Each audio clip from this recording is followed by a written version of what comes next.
I think that, you know, it's just about music. I mean, you know, we write all our own songs and perform our own instruments, and, you know, we came up playing in just the worst clubs in the world and sleeping on people's floors and touring in vans, and I mean, we totally paid every due there is to be paid, you know. I mean, we built Blink-182 from nothing, and to even put us in the same league as a boy band is just, I mean, pretty much insulting to us, honestly. You got these aggressive guitars, fast drum beats, and melodic vocals. My name is Tom, and I play guitar and I sing for the band Blink-182. Mark Hoppus, bass and vocals, and general overall good demeanor and looks. You can tell in that we're naked. You can't actually see the dicks or the balls or anything like that, or the cocks. Or taste the butt. Or you can, whatever, but you can actually like see a little better the fuzz and know that we really are naked. I think it will definitely progress as a band. I don't think that you can record record after record and still do the exact same thing, because it just gets boring for you and for the people that are listening to your band. But it'll always be in the same vein. It'll always be like fast, sing-along, whatever songs. And but I just think that as we play, we're getting better as musicians, and we're getting better as songwriters and lyricists. Darren Doan has directed all 3 of our videos, and he's a friend of ours, and he totally understands our sense of humor, and he's just like one of us. He's not like a big director, whatever. I mean, he's a great director, but he's not like the kind of director that will tell you what to do. He's like, what do you guys want to do? What do you think about this? And we usually sit down for a night before whatever, and we just come up with the ideas for the videos, and he's like, yeah, we can totally do this, and we're like, yeah, and then we can whatever. And so he totally understands our sense of humor, he understands the kind of people we are, and so when we go into film, he knows what we're like, and he just gives us a lot of freedom, and I've been really happy with the work that he's done for us. When we first started off, we were pretty much all like skate punks when we come to the shows, you know? I mean, there were not so much like GBH fans and things like that were coming to the shows, but just, you know, Southern California punk rock kids. Yeah, San Diego has a very huge music scene, especially for local bands and local talent, and we're actually, honestly, really lucky to have come from San Diego, the support that we had from the beginning, coming from a different city. Bands like Sprung Monkey 9 and Fluff and Unwritten Law and all these other bands that come from San Diego, Rockin' from the Crypt, definitely we have ship with, and it's kind of a camaraderie. We get amped when we see each other on tour, and, you know, hope that each other do well, so. Well, first of all, don't do Blink tribute. Yeah, don't tribute us. That's the kind of thing that starts world wars between 2 allies such as ourselves, you know. We don't want to, you know, but I don't think, first of all, that you should be mating in a band. He's the best mate. So, I mean, if I'm taking that correctly, that means, you know, they're having sex with each other. The third thing is wait, what did the other say? What was the question? It said, oh yeah, don't come to where we are because we don't need any competition. We'd get thrown out of the charts really quickly if people found out there's another band that's better than us. And they already found that out. I mean, when we first started, people came out of the woodwork and saying, there's so many bands that are better than you guys. Why are you even together? And we questioned that. That's a good point. You know, that is a good point. We couldn't answer that. So, sorry we can't help you. Yeah, just don't be better than us. Remember the first time we went to Australia, it was our very first show there, and we walked out on stage and started talking about masturbation or whatever, and everyone just kind of stared at us. But now they've gotten what we're about. It's like the first time you play somewhere, people don't know what to expect from a band. Right. And when we come out and just start talking about really stupid sexual things, sometimes it throws people off, but I think once people understand that where we're coming from, there's a joke and it's all in good fun, then they get it more. It's fun. It's definitely a point that we've gotten to after a lot of hard work and a lot of touring, but yeah, it's great to be here. I was driving along the freeway, which are things that we have here in America that you guys need really badly over there in England. I think in England you call them ropo bumpkins. So I'm driving on the freeway, which is where you get a whole bunch of people in cars that go fast to a destination. You guys don't have that in London. I mean, I know that. I've been there. Ropo bumpkins again. And so I get a phone call, and I pick it up, and I was like, hello. And he said, hello, and I said, how are you doing? And one thing led to another, and we got around to him saying, hey, you should name it's our guitar tech, and he said that we should name our record, Take Off Your Pants and Jacket. And Mark was right next to me, and he just goes, I don't get it. What, pants and jacket? I don't get it. Jacket, pants, I don't wear jackets. It's hot here in California. And I was trying to explain to him, jacket is a derogatory term for playing with thine own self, if you're a male. And I don't know, and it seems like everything that anyone's seen over here, like boxer shorts or us naked or us making fun of someone, everyone grasps onto it and just holds onto it. And they're trying to relive that moment, but it only happens once, you know? I just lost $200. And about 100 of that was because I wasn't sure if that was my money or somebody else's money. I forgot where I placed the bet, and it was a big, scary guy, and he said it was his, and I didn't want to fight him over it. So they went to go look at the tapes, and I was just sitting there all quiet, and they wouldn't go keep gambling. So we're both sitting there at the table, and I didn't know what to do, and I was like, In the meantime, some adult film industry lady sat down next to me, and I think she started trying to hit on me. I didn't say anything, so she got up after she lost her money and walked away all mad. I mean, there's a lot to be proud of, you know. Just filling the place up. Everyone's, oh my God. We respect all the boy bands and all the bands that don't write their songs but that can dance well and sing well. Yeah. But we reserve the right to make fun of those bands and make fun of ourselves, but mostly them first. Well, see, it's like, you know, like you said, like with the Corns and Limp Bizkit and stuff like that are on one side, and like, you know, Britney Spears and Ricky Martin and the Backstreet Boys are on one side. So if you had to pick one group to make fun of, would you rather pick like fighting Korn, kick your ass, or fighting the Backstreet Boys? Well, yeah, but you see, I mean, look at us. Do you think that we could fight anybody? I don't know. There's a band called 98 Degrees, which is... They're pretty buff. They're pretty big. They could probably kick our ass. Yeah. I don't listen to it all the time. You know. Dude, I don't know. I've recorded it. I haven't listened to it since, man. No, I listen to it. I probably listen to it once every couple weeks, you know? Yeah. Still sound good? I'm proud of it, and I think we all are. I think what about you, Chevy? Yeah. Cool. I listened to it like a month ago in my car, and I got caught by a fan, actually. That's so bad when you're driving. Okay, wait. Oh, Ryan Gleason? No way. Some stalker kid that calls him all the time. I was at the beach, like an hour away from my house, and I just pulled up from my car, and then this kid comes up to the window, and he's all, Travis, and I was listening to our CDs. Oh, dude, you're listening to your CD? And I was just going, No, Mark has the worst story, though. Okay, this is a story that we have this famous, well, it's not famous, but a lot of kids go there, and it's a Mexican restaurant, taco shop that we're just so stoked on, and we love this place. We eat there every night. Well, Mark's up late one night, around midnight or something, and he decides, you know what, I want a burrito. So I was super sick too. I was totally sick, and I was in my pajamas, and I'm all, oh, it's midnight, there's gonna be nobody there, I don't even care. I'm totally ill, I haven't bathed or showered, I'm in my pajamas, and I drive out to Sombrero, that's what the restaurant's called. I'm totally blasting my music, and I'm rocking out, and I pull into the parking lot, and as I'm going, oh my God, there's a bunch of kids here, this huge explosion, I ran over a bottle, and it totally sliced my tire, and so I pull in blasting our music, and there's all these kids there, it's and I get out of my car and I'm in my pajamas and I'm all haggard and ugly and the kids go, hey, it's Mark from Blink-182! I love being back home, and I'm excited to play here tonight. I really like this place, and we've only gotten to play here once. I've seen some great bands here, and I think it sounds really cool because it's small and everything's loud and big, and I love playing in places with people right in front of you, and we haven't done that in a while, so I'm excited. You know, honestly, it reminds me of when we first started that I feel like we actually can play better. You know, like I remember back in the day we totally sucked, but now Like 3/4 sucked. Now it's like we're a little bit better than just sucking. I think if we're still writing music, that if we're still writing music and we're still happy, then we'll still be a band. 3 years from now, I'm sure we'll still be influenced by the same bands we've always been influenced by, but of course we're gonna get better or learn more, You know what? It seems like the last few records have gone pretty smoothly. We go into a practice studio and write the record in about 2 weeks, and then we take about 3 months to record it, and there you go. It's pretty much, I don't think it was more or less painful than Enema. It's just about the same, to be honest with you, but I think that the outcome is 1,000 times better than Enema. How do you know she's in the adult film industry? Because she wasn't wearing one of those things that support the boobies. Or do you think maybe she's a prostitute trying to pick up a job? Well, maybe she was just in the adult industry rather than the adult film industry. Yeah, that's probably what it was. Maybe she was there as a prostitute, which would be, actually Mark knows the actual English dictionary definition of that. What would that be, a prostitute? What do you mean a prostitute? Someone who receives monetary compensation in return for sexual services. That's correct. When we played the VMAs over in New York, we hired 30 little people to be on stage with us. They had to fly them over from Los Angeles, and they were all super drunk and just carrying on. I mean, the night of the show, we went backstage to say thanks for coming out, and we appreciate your time, whatever. Open up the door, it's like a college dorm in there. Everybody's screaming, there's beer bottles broken, liquor spilled everywhere, people are drunk, there's pizza stuck to the wall.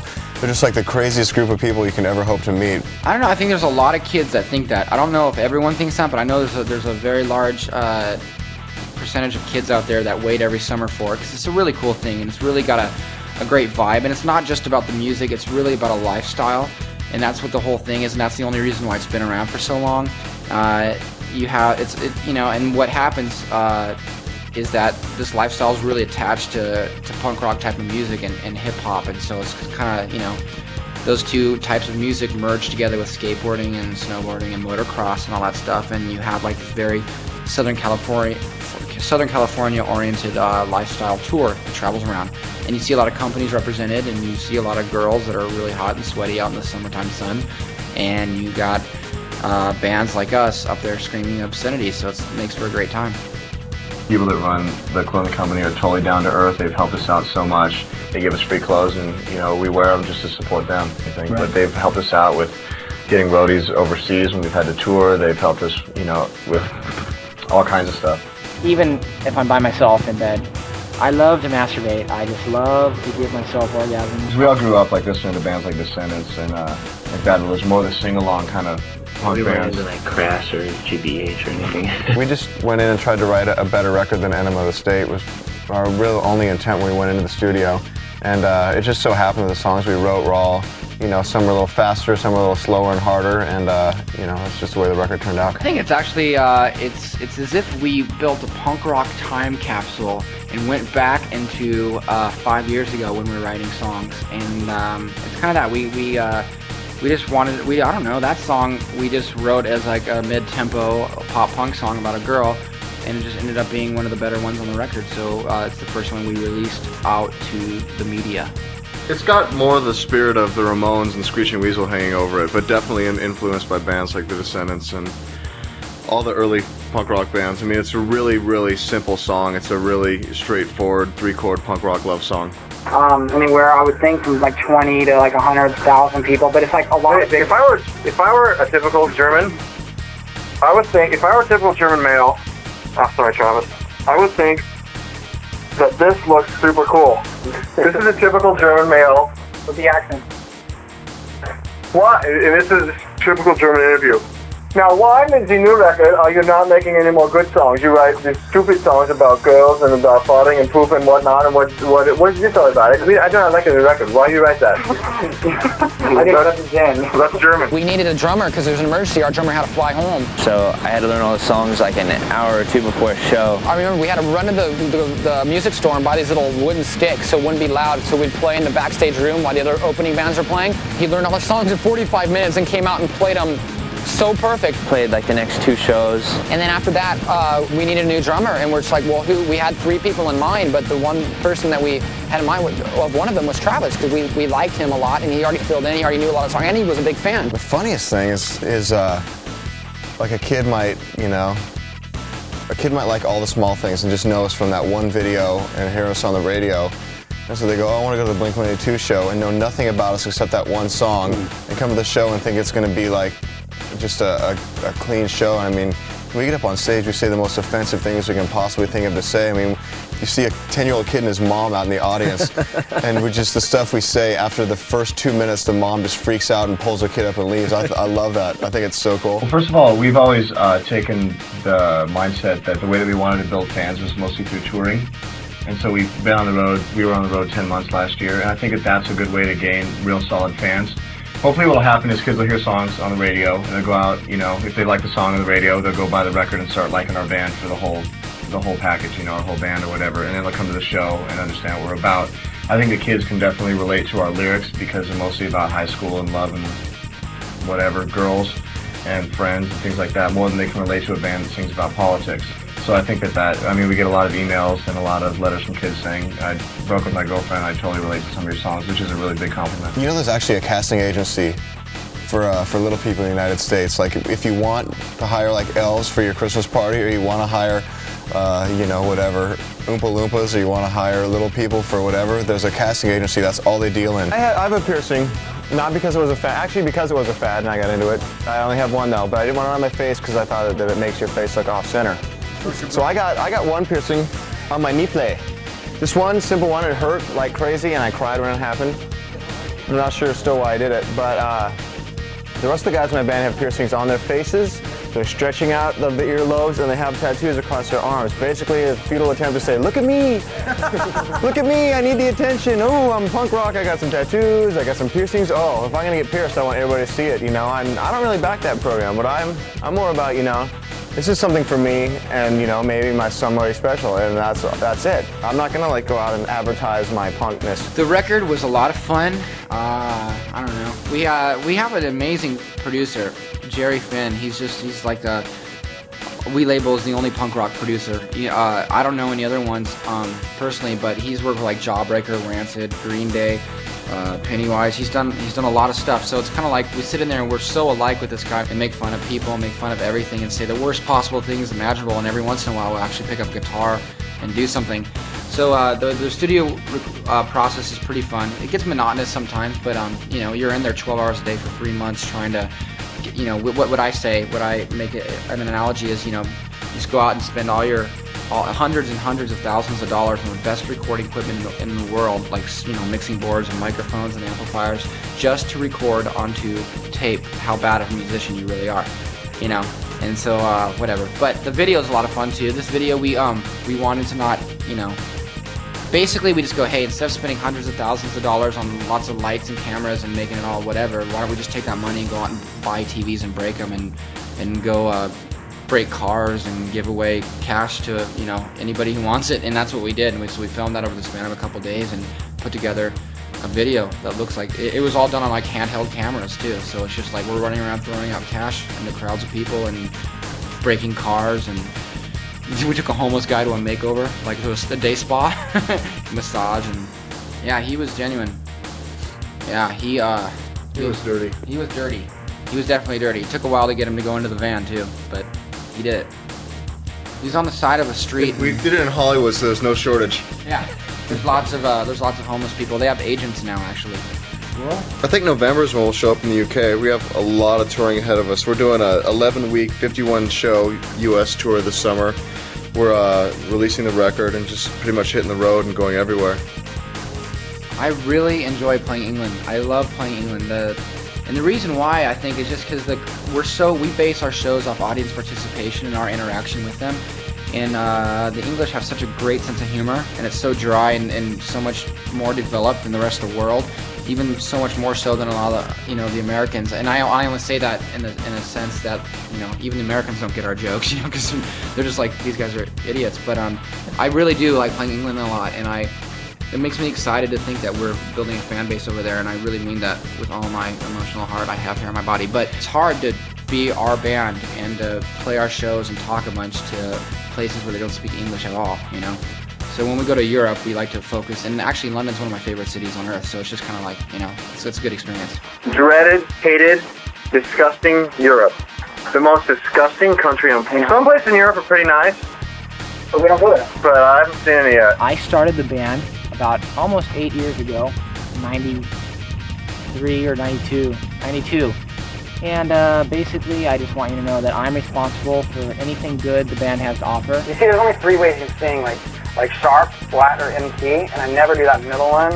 I'm always like, so if that's counting as messing up, man, I all over the top. Oh, our last tour, first day in New Zealand, forgot the words like 4 songs. 4 songs, like a song starts, I'm like, shit. And like I'm going blah, blah, blah, blah, what's the words? And then the kids are looking at me because they haven't seen this in a while, and they're going, what the fuck are you doing?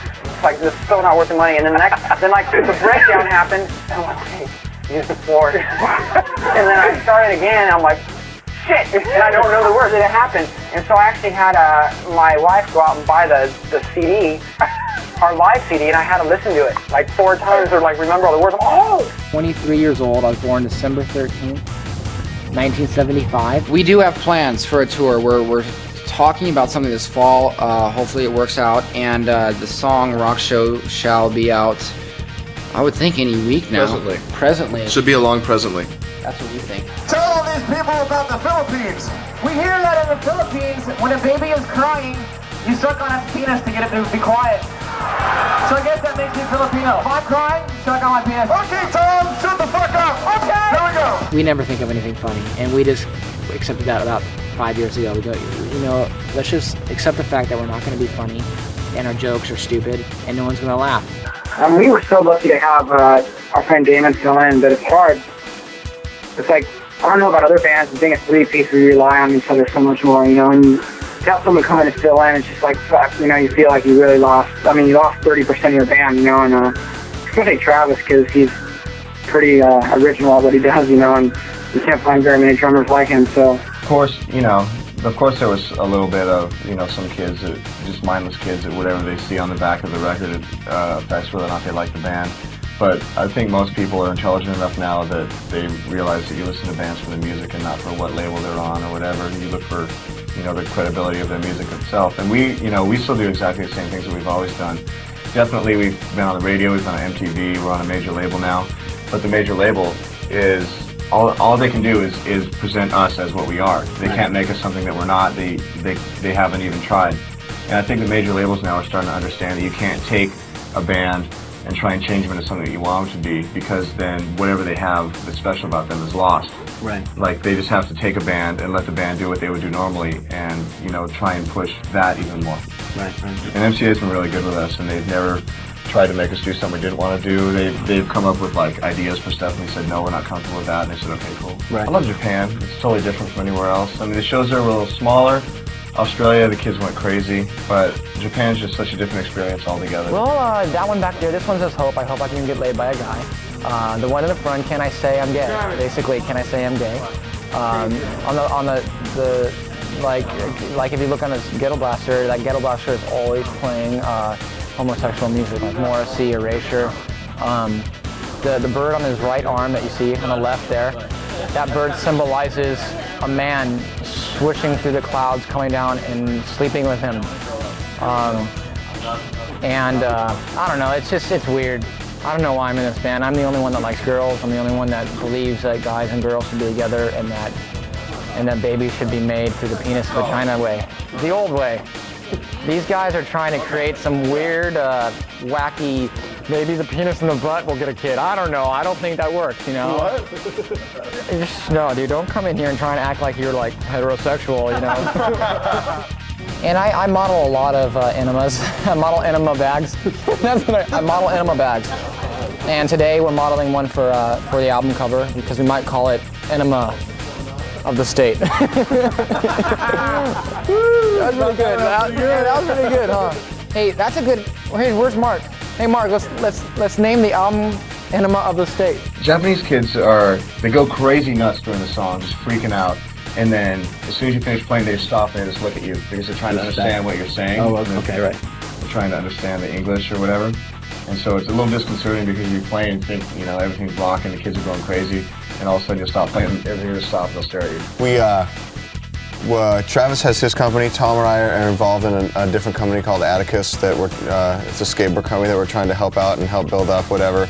But it's not like, we definitely don't have a Blink-182 clothing line. We don't want to be all merchandised out like a lot of the bands that you see right now that are, whatever. We just are trying to start a little thing and make it cool. The only one that popped in my mind was one of the joke songs. We have a song called Stay Together for the Kids, and it's a song about going through divorce that I went through when I was 18, all hell broke loose. Yeah. Oh, nuts. I mean, we did the Warped Tour, and we did Snowcore where the venues were huge or whatever, but as far as headlining our own shows go, this has definitely been a step up for us.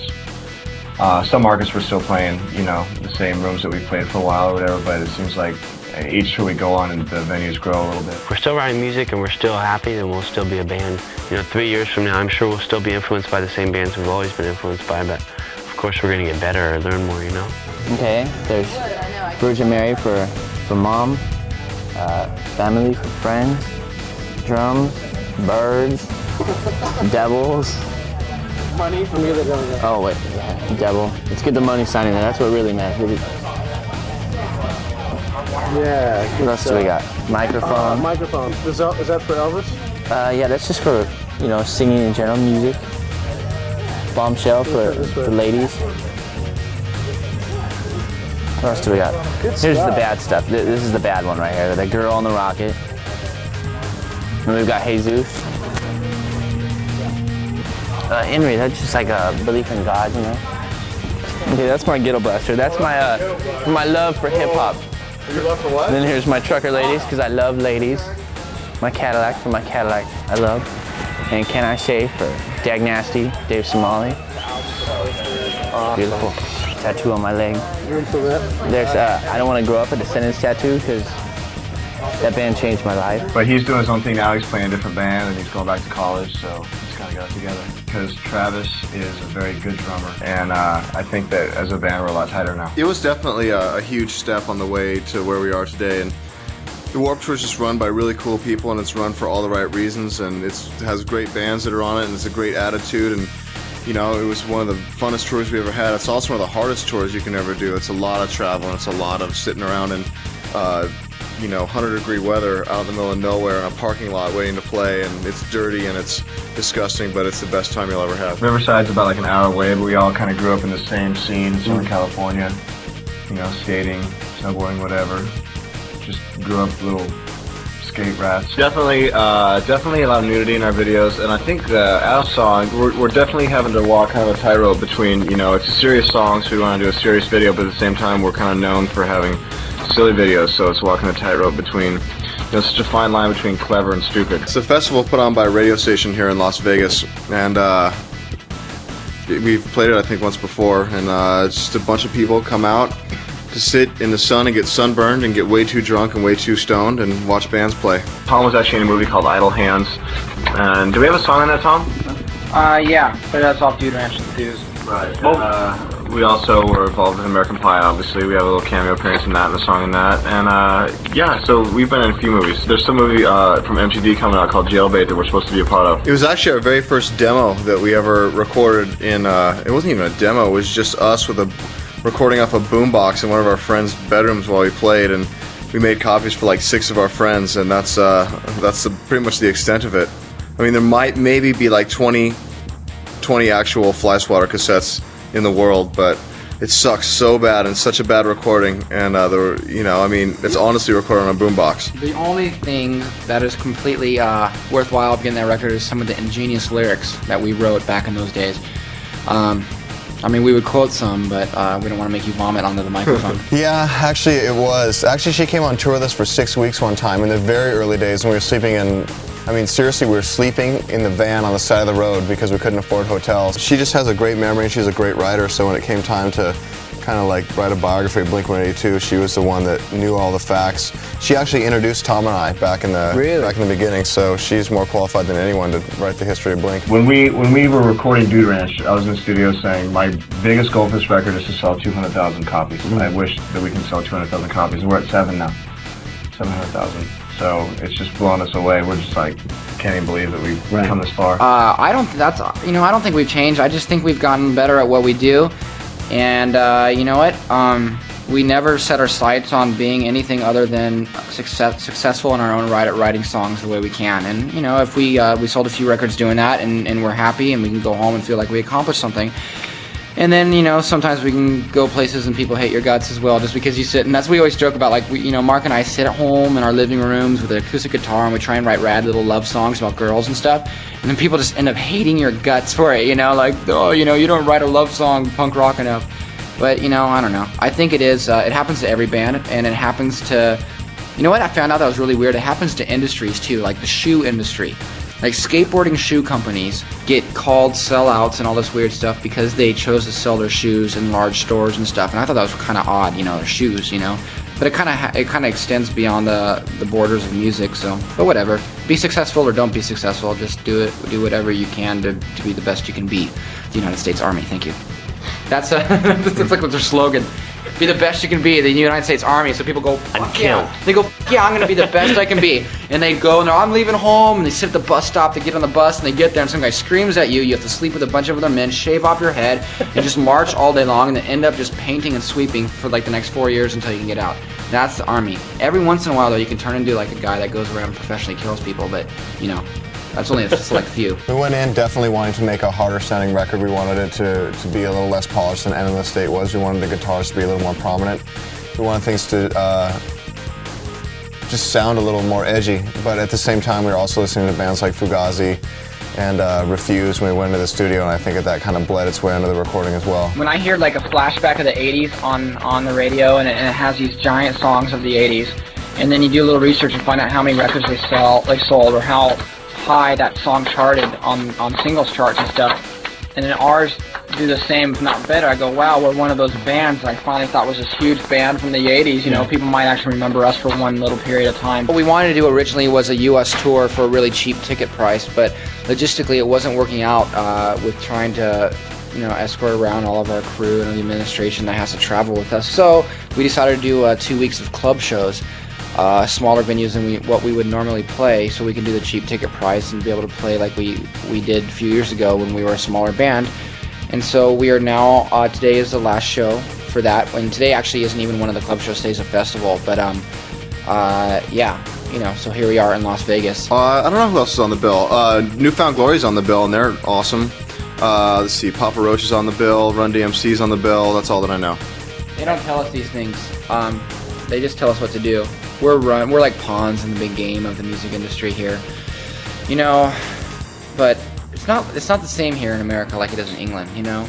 Those festivals are different, they're very diverse, they have a lot of good bands, and people have a lot of fun out here. And it's 3 days long. Festivals in England are 3 days long, and people sit through the rain and snow and we come out here and we play in a desert, and we just see a bunch of boobs from girls that live in trailer parks and stuff, you know. We see more breasts in Las Vegas, I think, than any other city. And this isn't a bad thing. I know that my tone sounds that like I'm actually against it, but we embrace the breasts of the desert people. The album was pretty social recording. Well, the producer, Jerry Finn, is such a funny guy. He's like one of us. And if we weren't sitting around watching a show called Mr. Show, it's a sketch comedy. It's so super funny and raunchy. If we weren't watching that, we're cracking jokes all day. And so it was very laid back. It wasn't like, you know, we worked really hard though. Travis came in a couple times. Travis was there a couple times. I was only there for a couple of days.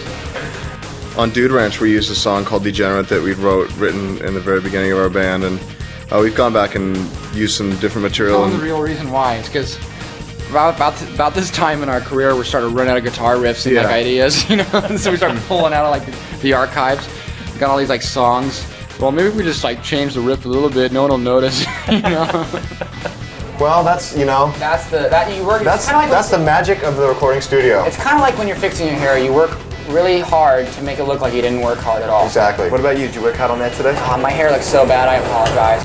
It's different though. Like Southern California punk rock, like the Vandals. You see Warren, the guitar player, jumping around with pink Speedos on and jacking off in front of your face. You know, you're not going to be like, that's not punk. That's more punk than you know, spiking your hair up any day. It seems like everything that anyone's seen over here, like boxer shorts or us naked or us making fun of someone, everyone grasps onto it and just holds onto it.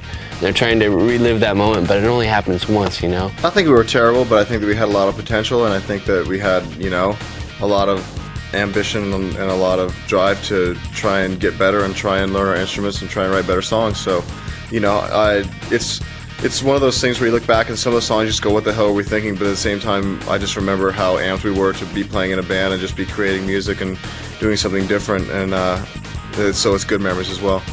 Yeah, looking back and wanting to change myself would be more or less me thinking about last night's show. When I got up in front of a bunch of people and said I wanted to have sex with a 9-year-old. I thought that was funny until... A lot of people don't think that kind of humor is funny. Yeah, I mean, of course I don't really want to have sex with a 9-year-old, but the idea of saying that in front of, you know, 4,000 people seems funny to me, you know, and I said it. And I think there were some parents that brought their kids that, you know, weren't too happy. So those rose-tinted glasses you speak of, I've been wearing since that show last night.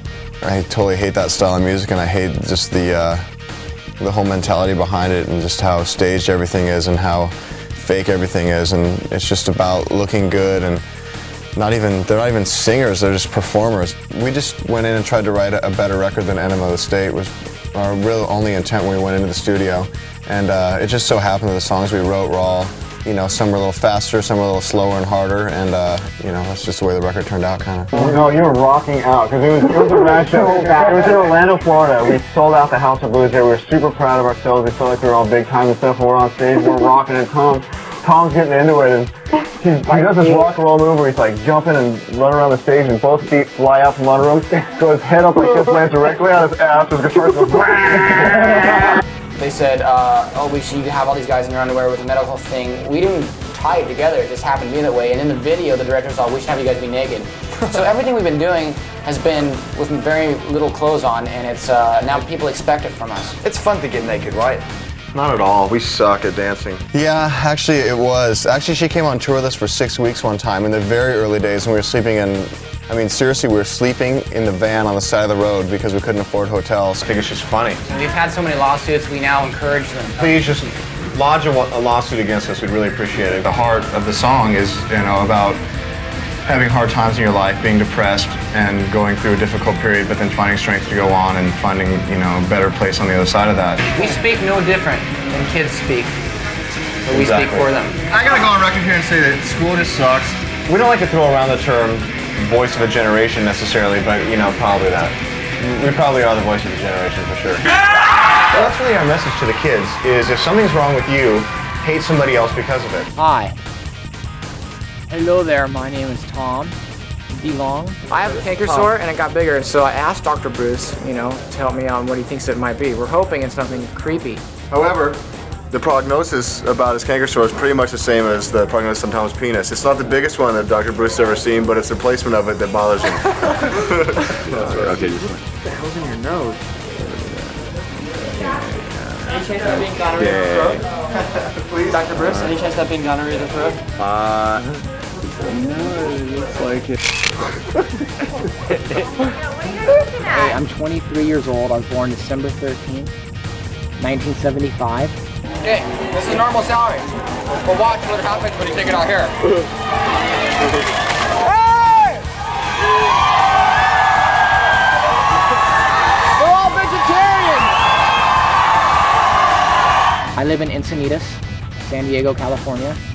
Mark and Tom were just super cool, easy to be in a band with, so I love the music, everything. So we asked him, and he said yes, and the rest is history. And then MCA and all these other labels came calling, and we definitely wanted to take our band to the next level. So we went and we met with the people at MCA, and they understood that we wanted to control our own destiny. Then I'm like, Dad, we signed to a big label. He's like, okay. He's like not getting, and then I showed him, then I brought him a gold record, and that was like the big thing. I think then he realized. And then I'm like, Dad, I'm buying a house. He's like, huh? This is exactly what I look like during sex. Feels good. The photo session today is going actually quite well. I really enjoy getting makeup and my butt worked on. What I do normally before any photo shoot is I get my butt spackled, shaved, waxed, massaged, and buffed. Once my butt is done, I go ahead and we take out normally about 3 or 4 different lenses and hook them all together and try and get the craziest close-up we can. Okay, Travis is the new drummer of the band. He actually seems like he's been with us forever because we get along quite well with him. Quite long. We've been quite long getting together, quite. He's got a lot of tattoos. If you turn around, you can catch the tattoos right now. I took off my bass. I do like this little Russian dance. I go pick up my bass, put it on, and start playing the song again because that's when the bass comes back in. So this time, I take off my bass, I go up, I do the Russian dance, I turn around, run back, and my bass isn't there. I'm looking around, tell him to hit my bass while I'm doing the Russian dance. So I'm looking around, I can't see, I look over our guitar tech, thinking maybe he grabbed it to tune it, and he's just going, I don't got it. So I'm running around the stage looking for my bass. Your arms are in the air, though. My arms are in the air.